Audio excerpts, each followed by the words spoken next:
সেই ছোটবেলা থেকেই চাইনিজ ভেজিটেবল খেয়ে বড় হয়েছি, আর এখন তো ডানে তাকালে চাইনিজ রেস্টুরেন্ট আর বামে তাকালে চাইনিজ প্রোডাক্ট। আসসালামু আলাইকুম বন্ধুরা, আমি সিরাজুম মনিরা আজকে আবারও হাজির হয়ে গেছি আপনাদের সাথে গল্প করার জন্য।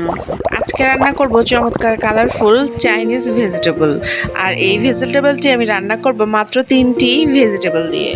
প্রথমে আমি পানি ফুটিয়ে নিয়েছি আর তাতে দিয়ে দিয়েছি আধা চামচ পরিমাণ লবণ, আর এখন কেটে রাখা সবজিগুলো দিয়ে দিচ্ছি। সবজিটা সেদ্ধ হতে সবচেয়ে বেশি সময় লাগে, সেই সবজিটা আগে আমি দিব। আমি পেঁপে নিয়েছি, তাই পেঁপেটা আগে দিলাম, কেননা পেঁপে সেদ্ধ হতে একটু সময় লাগে।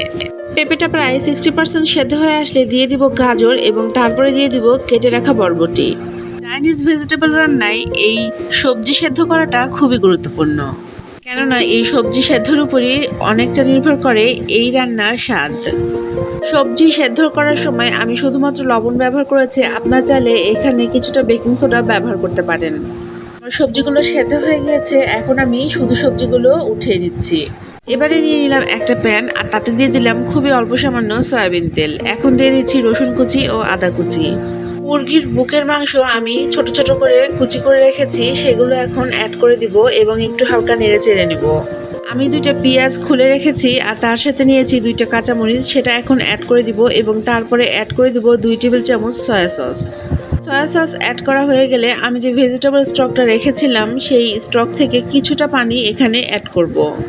সেদ্ধ হতে খুব বেশি সময় লাগে না, তাই পানিটাও কিন্তু খুব অল্প লাগবে। ভেজিটেবল স্টক অ্যাড করার আগে অ্যাড করে দেবো আধা চামচ পরিমাণ গোলমরিচের গুঁড়ো।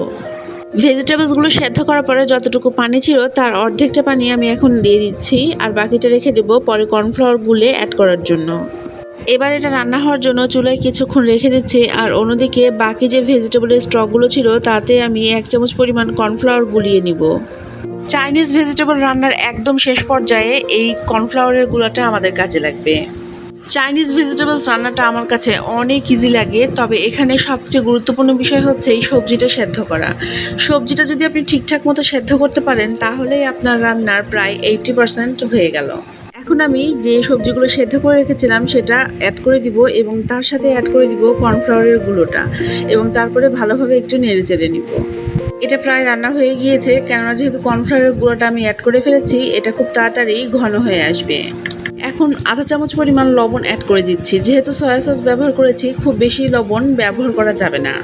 এই ভেজিটেবল রান্নার একদম শেষ পর্যায়ে আমি ব্যবহার করব কিছুটা টমেটো সস। এটা অপশনাল, আপনারা চাইলে এটা স্কিপ করে দিতে পারেন। আমি শুধুমাত্র আমার টেস্টটা বেশি ভালো লাগার জন্য এটা ব্যবহার করি। আমার আজকের চমৎকার কালারফুল চাইনিজ ভেজিটেবলস রান্না একেবারে শেষ। এটা ফ্রাইড রাইসের সাথে খেতে অসাধারণ লাগে। আমি এখন চাইনিজ ভেজিটেবলসটা সার্ভ করব, আর সার্ভ করার আগে দেখিয়ে দিচ্ছি যে আমি এর ঝোলটা কতটুকু থিক রেখেছি। আজকের এই ইজি চাইনিজ ভেজিটেবল রেসিপিটি আপনাদের কেমন লাগলো অবশ্যই আমাকে কমেন্টে জানাবেন, কেননা আপনার কমেন্ট আমার কাছে অনেক বেশি গুরুত্বপূর্ণ। একজন ব্যক্তি তার খাবার খায় নিজের পছন্দে, তাই আপনি বাংলাদেশি খাবার খাবেন না চাইনিজ খাবার খাবেন সেটা একান্তই আপনার সিদ্ধান্ত। আজকে আমার ভিডিওটি তাহলে এখানেই শেষ করছি, আর কথা দিচ্ছি আগামীকাল আবারও হাজির হয়ে যাব নতুন নতুন অনেক গল্প নিয়ে, আর সাথে থাকবে যে কোনো একটি রেসিপি। সবাই ভালো থাকবেন আর আমাকে আপনার দোয়ায় রাখবেন। আল্লাহ হাফেজ।